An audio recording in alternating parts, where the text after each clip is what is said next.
seseorang misalnya ngajar, menyebarkan ilmu, lalu dia mendapatkan bagian dari dunia, boleh.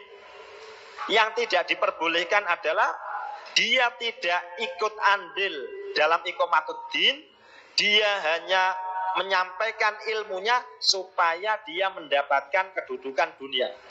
Jadi tidak ada unsur kebaikan sama sekali. Hanya supaya dia mendapatkan bagian daripada dunia.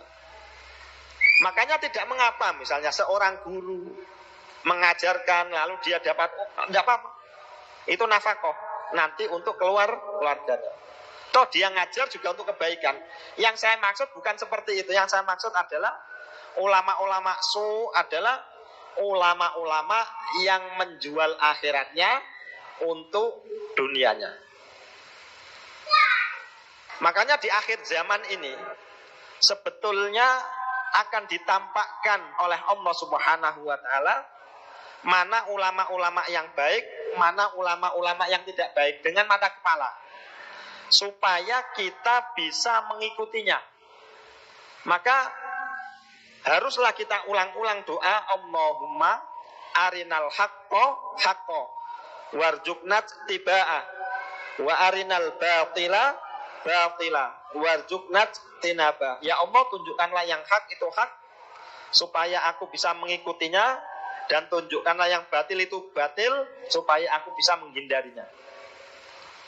Nah, ini banyak sekali di akhir zaman ini ulama-ulama yang kita sendiri akan mengetahui mana-mana perkataannya yang merusak Islam, mana-mana perkataannya yang membela kaum muslimin.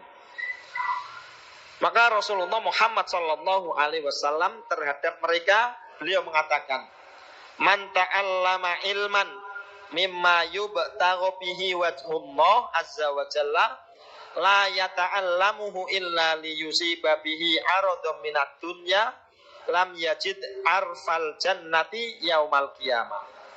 Barang siapa yang mempelajari suatu ilmu yang sebetulnya dengan ilmu itu dia mencari ridha Allah Subhanahu wa taala, tetapi sebaliknya dia mempelajari ilmu hanya untuk mendapatkan kekayaan dunia, maka dia tidak akan mencium bau surga. Maksudnya apa? Ilmu yang dipelajari hanya untuk supaya mengumpulkan harta yang banyak tanpa ada maslahat kaum muslimin. Tanpa ada maslahat kaum muslimin. Wah, biar jadi ustadz agar supaya nanti fatwa-fatwa nyeleneh malah diikuti. Misalnya seperti itu. Jadi sesuatu yang melanggar syariat. Tetapi yang lurus-lurus insya Allah masih boleh. Ya. Nah, maka inilah kategori di antara ulama-ulama yang tidak perlu kita ikuti. Yang tidak perlu kita ikuti.